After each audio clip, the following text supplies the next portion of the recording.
There have been an introduction of a number of new materials that both staff and the board are struggling with whether they're appropriate in a historic district or not. Because once you let a new material in, it doesn't really matter the quality of that material. We can't say you have to use this particular window from this particular manufacturer.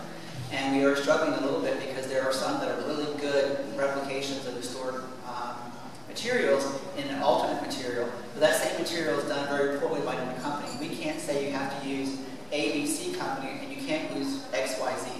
So looking at trying to have a happy medium on what we can accept, the board's been struggling with, so does staff. We have an approval matrix which we're going to be looking at to see what can be moderated and more turned over to staff to be able to review at an administrative level versus having to go before the board. We do hear your interest in energy conservation, impact protection, security. I know that many of you have issues with crime in Lake Worth, as we have in many of our communities now. We're looking to West Palm and see what they're doing with some of their things, since their program has evolved a little faster than ours. And we'll probably be coming back to you in the next 6 months or so, maybe earlier, with what we've come up with that we can actually change or modify to help make the process quicker. Unfortunately, and this has kind of come across in everything that we've done in the department, is that I have to kind of plan for the worst common denominator or the worst actor. Many of you are great homeowners and will do the right thing in of your own, but our rules are for everybody, and probably 75% of you are going to do the right thing and try to invest by your property, but there may be other people who want to take advantage of a loophole or a process that would be open, and then they're not going to get the complaints like, what the heck did that person do? And so we've moved probably more slowly and carefully than maybe you would like to make sure that your interest in your community and your historic district and it is preserved, and that you don't lose everything by letting a door open that allows some really horrible things to happen. Because you've been very, very fortunate that most of your districts are fairly well intact. There are a lot of them that in general South Florida, where you can see like big holes where lots of things were torn down, and filling them in has been a challenge. Then my neighborhood, Flamingo Park in West Palm, has several new houses that they're period looking, but they're really big. And West Palm changed the ordinance and made their ordinance streamline down the size of the building. That building's already there, we just have to accept it. I don't want to put in changes that we'll all regret later. And so we're trying to be very careful and cognizant that you really value the unique picture of Lake Worth. I don't live in Lake Worth, but I've had friends live here for a long time. That's one reason why I came to work here, because I was consulting and saw the town needed some help, and the city manager at the time asked me to see what I could do to help fix it. There were a lot more fixes than I thought we'd have to do, but we're getting there. And you all have a really special place that I know is very important to you. We want to try to help you keep it and help other people to the rest of it. I think you had a question. Yeah, I just wanted to say I'm a new homeowner in town within the past year, and I think it is good that you have some oversight on these neighborhoods that have these historic-looking homes. I think it's nice that there's some sort of a system to keep them nice and all that. But it seems like there's more homes that are not on the historic list in some of these neighborhoods. And I learned early in the process from talking to realtors and contractors and everybody that I was dealing with in the process, I learned early on to steer clear of houses on the historic list, and I was taught how to look it up online.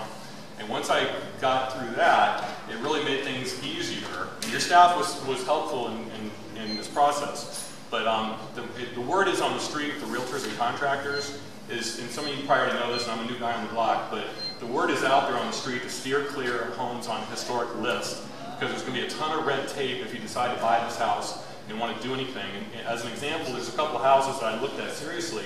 One house got crossed off the list because I wanted to add 400 square feet to the house, and I was told I would not be able to do that. Just because, and the other thing was, I was told I was going to have to keep the awnings on the windows. I was told they had to stay, and they were falling apart. And I said, well, they're trash. Well, you can go have new ones made, because those were built in the 50s, and you can still have those replicated in the same material from a local manufacturer. But stuff like that really sends out the wrong message to prospective home buyers, and it sent out a message to me that I got to steer clear of homes on the historic list. And I ultimately did purchase a home that was built in 1976. But when I went to get windows installed, I was under the impression I wouldn't have to go through the historic district just to get something simple like windows done. Guess what? It was like a 2 to 3 month process to go through this process to get windows installed. I went down my street and counted how many windows, how many vertical sliding windows. There was dozens in the neighborhood, and I was told I couldn't do it. Okay, but guess what? I went in front of the board, it got approved unanimously, I installed, and I heard technology, and I heard, what was the other word I heard? Keyword, I heard technology, and security. Those were 2 key words I heard from somebody around here. And those 2 are so important words because the technologies have changed, and we are in an area that has security challenges. In fact, a couple blocks away, I mean, my house was used as a staging zone for a getaway from a drug deal. After I bought it and it was still empty, it was also broken into while it was for sale, and they stole the appliances. So we're in an area that has challenges with security, and these windows that are on the market now, some of these windows are really good for security and insulation. But I was told from the historic department, no, those aren't good. We have to get certain windows, certain colors, certain types of the way they open, and like casement windows, the way they open, they're not secure at night if you want to sleep with the windows open at night. And that was a big problem for me. And I tell you what, I was at the point where if it did not get approved, I was going to sell the house and go on, and just fine. I'll lose 20 grand, 30 grand. I'd rather lose 20, 30, 40 grand than sit here and be stuck with a house that I can't sleep at night unless I arm myself or buy pit bulls. Okay, and so that's the message. I just want to say that. I'm happy. Ultimately, I got approved. I'm happy. I'm in the house. I'm happy. But I'm just saying, I had to go through so much red tape, and then when I found out that the word on the street, everybody knows about it. You know, so anyway, ultimately, I think it's good. You're doing something to try and keep it nice, and you got to keep it nice. And the work, you know, we are improving. I think that's great. But I just think for homes that are not on the historic list, for simple things like windows, or you know, basic things for security and insulating capabilities to keep our electric bills down, we've got to open the door and be a little more open-minded about what we can do with these homes that are not on the historic list. And that's on a list of information what we're like to have. We're going to be talking about. So I'm glad you're doing this. But a question, what window would you feel secure if it were open? A casement window you crank open, okay? You can't lock them at night. The windows I have now, I can lock at night open like this far. Okay, you can open them a little bit and lock them. Okay, plus the vertical look, you can see the greenery or whatever you're looking at. If you're waterfront or you're in garden areas and stuff like that, you can see more of the, you know, when you're looking out, you don't have the seam across the center. Because I was told I had to get casement. If that didn't work, double hung. And so I didn't want either. I wanted the vertical sliding windows because that's what's popular now. It gives you a better visual look of what's outside your house, and it's secure. You can put locks on the bottom of those window tracks, on aluminum tracks. You can drill holes in those tracks and put locks so your window stays open like that far at night so nobody can climb in. Okay, if you have casement windows, as soon as that window is unlocked, you can just pull it open. Okay, and I mean, I grew up in a house with them, and we broke in as kids when we were locked out. So I'm just saying. Okay, not all cases are designed that way, but the fundamental ones you get at Home Depot or off the shelf don't have that protection mechanism. But I understand what you're saying. Who has anything else they want to share before we jump to our next? Yes. I just have one more thing.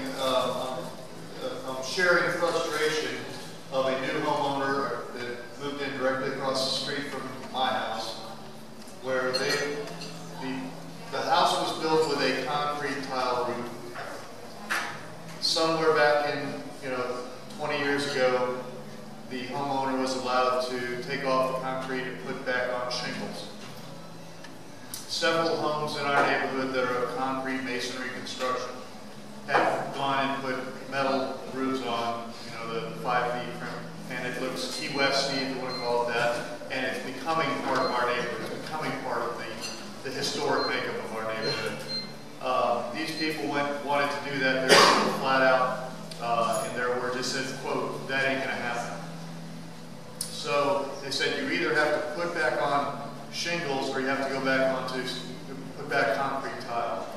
They finally gave up. I didn't even realize it because I had encouraged them to go to the board because there's several other homes and we would show up and go to the board and everything else. They finally just gave up and put in a shingle roof across the street from me now. So they put back in the lowest quality you can get, construction-wise, an asphalt shingle roof. It's a nice one. If there is a nice one. And they were not able to upgrade to the metal. They were also denied their impact windows because of the same thing that Mike just said, is that they wanted the side sliders. I don't believe that they were allowed to get them, though. They had to go with double hung. historic. And then the garage door that they have, it's also something, he just wanted to get a good, sturdy garage door. He's having to spend probably about $700 more to have the garage door that he wants modified to make it look like the original garage door that was there. And it's, some of these things are just considered, you know, the frustration for him. He was the guy that had to fly back down to make sure that he made it to the meeting to get his windows approved.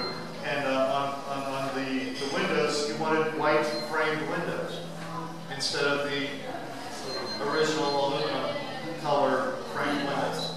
And so these are things that at some point, what I hear the community saying is they would like the staff to be able to make that decision at staff level and say, okay, we would like you, if you really are interested in keeping the home historic, then you would go back with aluminum colored windows. But if you really want, you know, these, you can go ahead and do that. We can approve that. You don't have to go through the board. If you want to upgrade from an asphalt shingle room to a metal, we would appreciate you going back with the concrete tiles, because that is what the house was built with. But at least metal is better than asphalt shingles. We'll let you do that at staff level. They don't have to wait. They don't have to advertise the property. They don't have to, you know, there's months that are put on, and the aggravation of waiting those months before the board, before they can even go in front of the board, which is, you know, I've been in front of the board, I've been to these board meetings.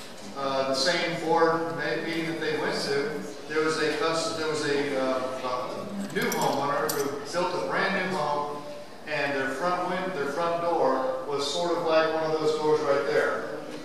And they decided to go ahead and put in a design, sort of like a leaded glass feature inside there, so that when people are walking by, they can't see right through the house. They made that decision just to go ahead and upgrade that door and put in a leaded glass feature to it. They ended up having to go in front of the board to get that approved. And you know, because it wasn't on their, and this is a brand new home.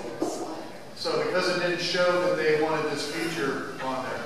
And you know, that kind of stuff is just, it just rubs people the wrong way throughout the community. When they come to the meetings, like our neighborhood meetings, and they say, "Can you believe this is what the city is putting me through? This is what we're hearing." And I couldn't believe. I hear that all the time. I could not believe that staff could not have said, "Okay, yes, you wanted a design in your front door glass."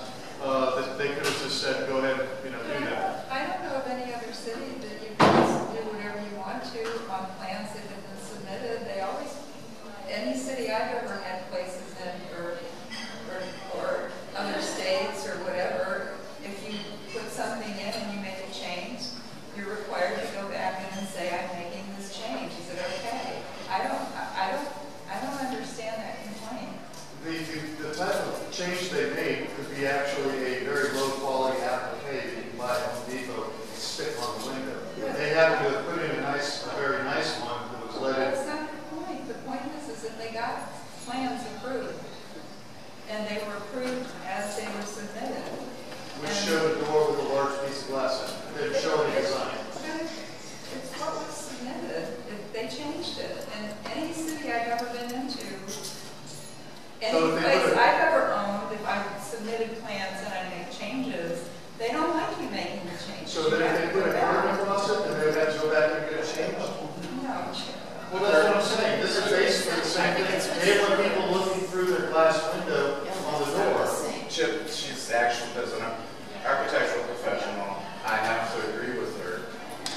I do deal with this on a daily basis. If you put something down, you change it after you got your permit, you're going to run into an issue somewhere, somehow, some way. Now, how the city deals with that issue is different, and quite honestly, there are other municipalities in Palm Beach County that will really make it a pain in the ass. They sometimes won't even let you go to a board to get a decision. And I know I work in the town of Jupiter on a lot of projects. The town of Jupiter right now is probably the worst place to get anything done because they're just so afraid of doing anything.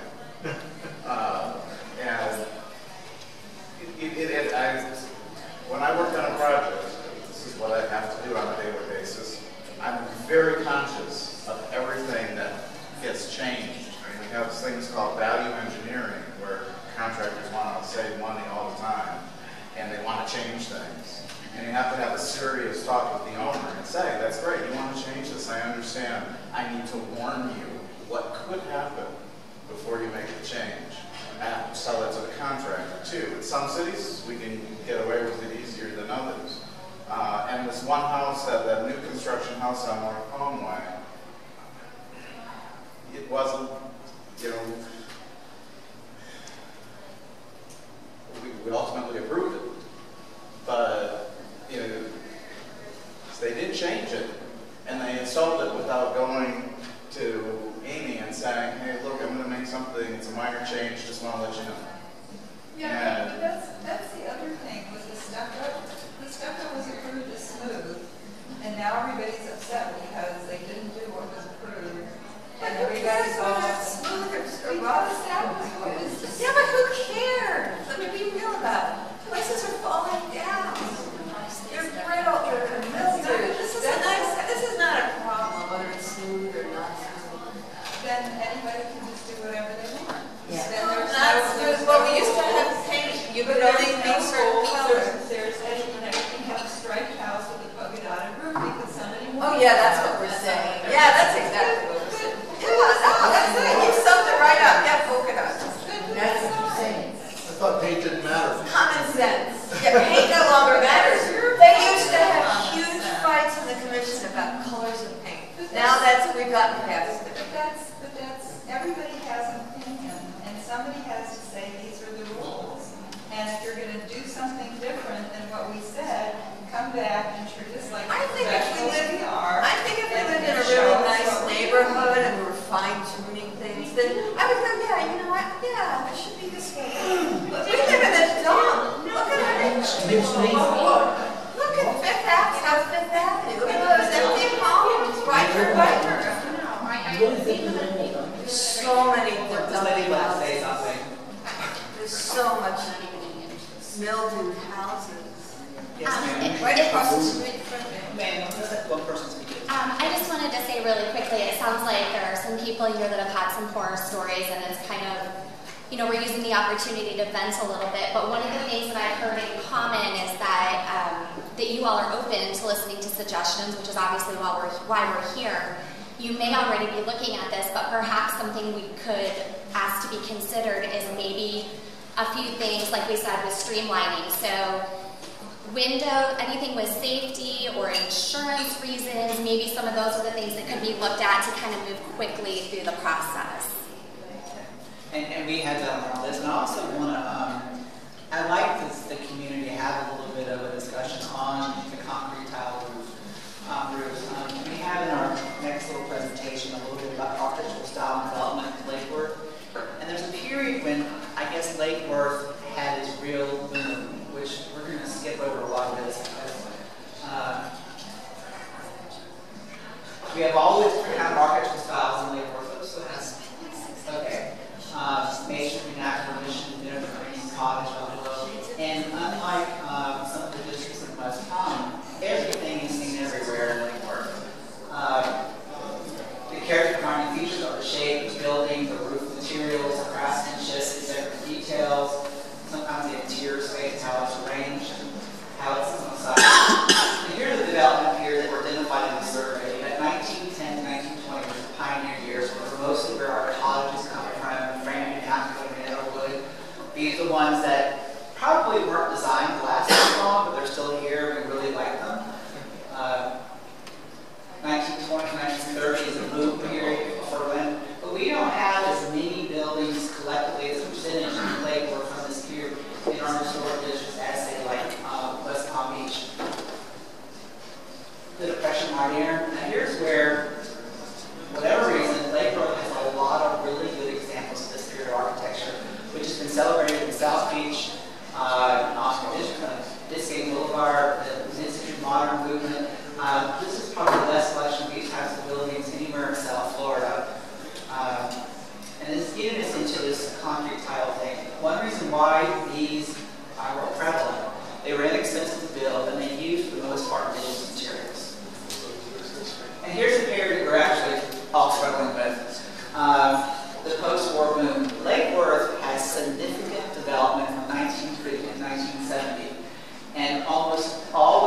people had to build with what they had. John Polk and Howard Major in Palm Beach brought the Bermuda style to South Florida, like the white tile roof. Couldn't get it made the way it should be made. The first white tile roofs were painted white. It rained, they turned pink. It was a real fiasco in Palm Beach. But they developed a cottage industry of concrete tile roofs. And you've got a lot of them in Lake Worth. And they are sort of indicative of your premier period of development in the city.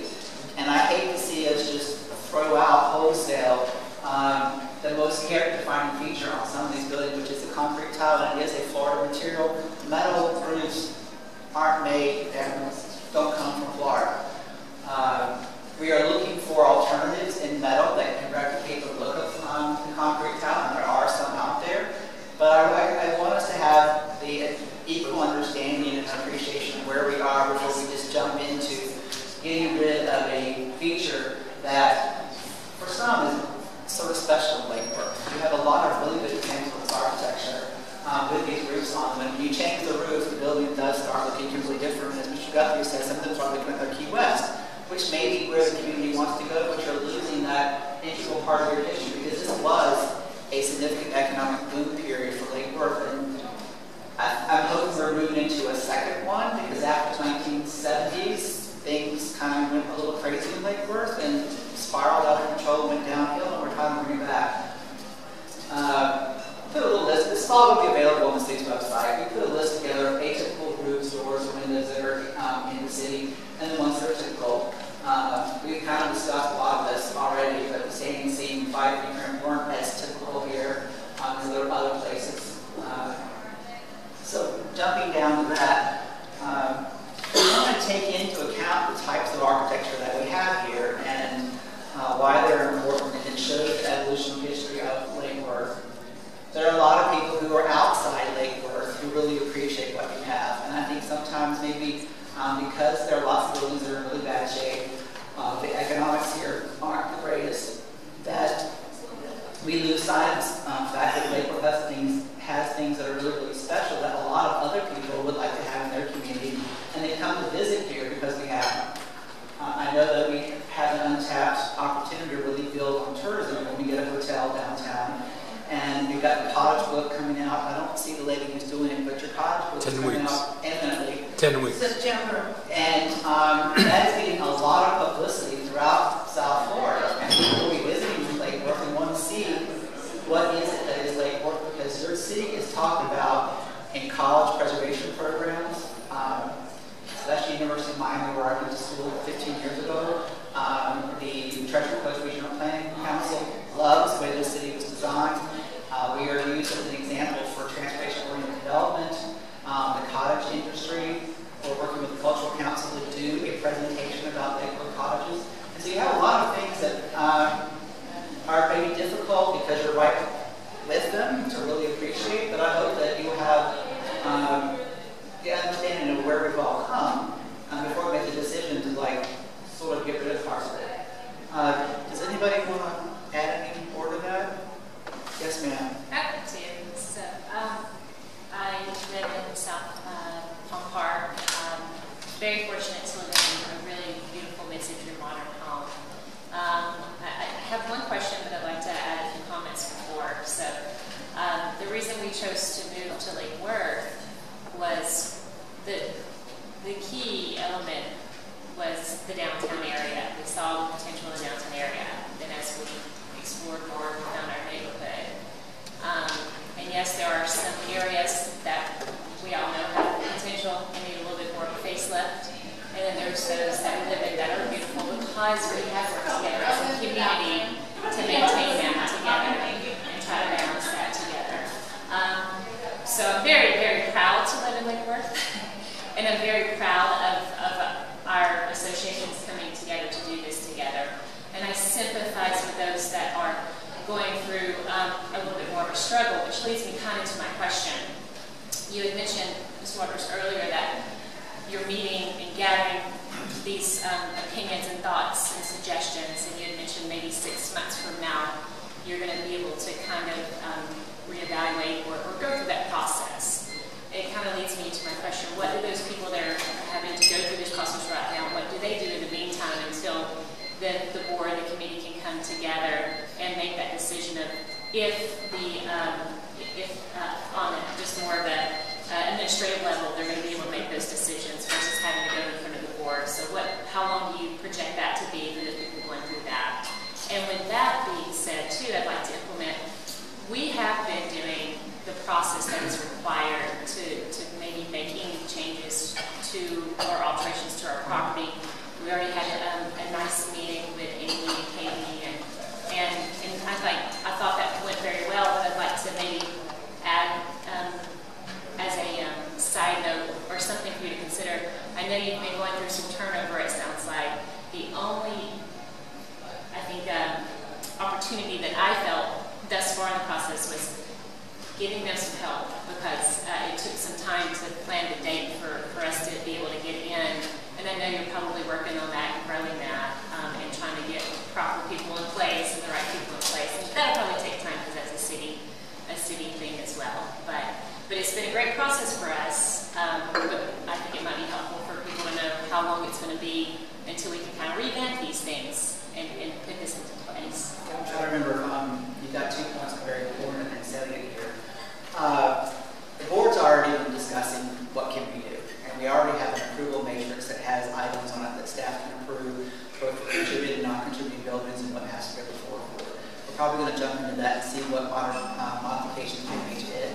We're going to be looking at the preservation ordinance. We also would like to try to get started on design guidelines so we can help educate not only property owners, but also contractors, builders, real estate people on what you can and can't do in a historic district. Our biggest struggle is trying to encourage people to come in and speak with somebody before you make a decision. Most of our horror stories are the windows are already bought, they're already sitting in a warehouse at Home Depot or somewhere, and I have to have them. And we're like, oh crap, because that's going to have to go before the board. Your money's already invested, you're losing interest on that money. I encourage everybody to please talk to Katie, Maxine, Amy, or I, if you can, before you make a decision. In reference to staff, it can be looked at as an excuse. We are a bit understaffed. However, we have almost double the number of people in my department than were there when I got here. When I arrived, there was a super planner in division and a secretary to run the whole planning, zoning, and historic preservation division, write new LDRs, and manage all the historic districts. Over the past 5 years, we've got a preservation planner and a community planner. Last year, we had the associate preservation planner approved and an associate community planner. I doubt we're going to be able to get much more staff because the budget is very challenged. We are very, very busy. That's not an excuse. It's just a fact that we are processing more building permits at a higher value than the city's ever seen.